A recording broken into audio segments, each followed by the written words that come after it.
হচ্ছে এবং সবকিছুই আমরা মনে রাখবো, এটাই হচ্ছে সত্য।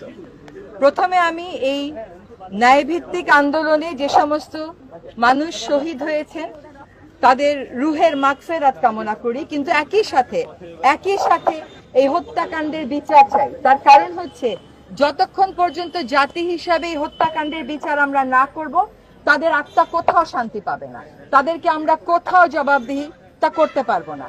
আমি শুধুমাত্র যারা মারা গেছেন সেই সমস্ত পরিবারের মা বাবা বা সদস্যদেরকে বলি না যে আপনারা শান্তি খুঁজে পান। আমি প্রার্থনা করি যে আমরা সকল মা বাবা এই দেশের শান্তি খুঁজে পাই। আমরা কেউ শান্তিতে নেই। কোনো মা কোনো বাবা এই হত্যাকাণ্ড দেখার পরে, কোনো ভাই কোনো বোন এই হত্যাকাণ্ড দেখার পরে শান্তিতে থাকতে পারবে না। চোখ বন্ধ করলে আবু সাঈদের কথা মনে হয়, চোখ বন্ধ করলে আইমানের কথা মনে হয়। একটা সামরিক সাজোয়া যান থেকে একটা শরীর, একটা জীবন্ত শরীরকে রাস্তায় ফেলে দেওয়া হলো। সে জীবিত ছিল, তাকে ডাক্তারের কাছে নিয়ে যাওয়া হলো না। এই দেশে আমরা শুনলাম গুলিবিদ্ধ অনেকে হাসপাতাল থেকে হাসপাতাল ছুটেছে, তারা আন্দোলনকারী বলে তাদের চিকিৎসা হয় নাই।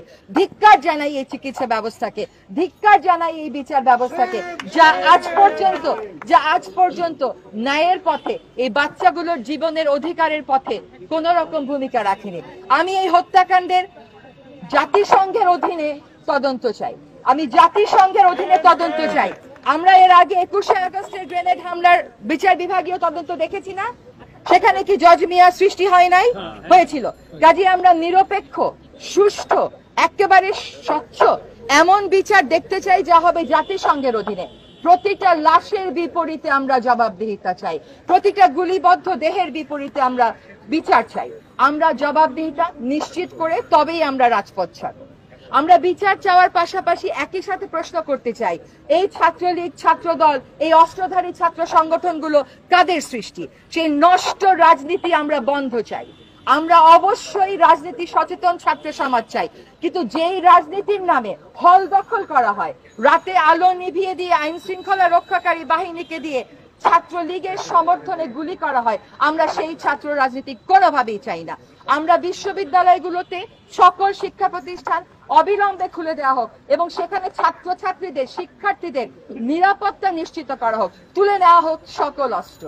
আমাদের আইন শৃঙ্খলা রক্ষাকারী বাহিনীর ভাইয়েরা এখানে আছেন, আপনাদের কাছে স্বনির্বন্ধ অনুরোধ, আর একটা গুলিও চালাবেন না, আর একটা গুলিও যেন কোনো মানুষের বুকে, কোনো মানুষের গায়ে আঘাত না লাগে। যে মানসিক আঘাত আপনারা দিয়েছেন, তার ফলে মেরে তো ফেলেছেনই, যে মানসিক আঘাত পুরো জাতিকে আপনারা দিয়েছেন।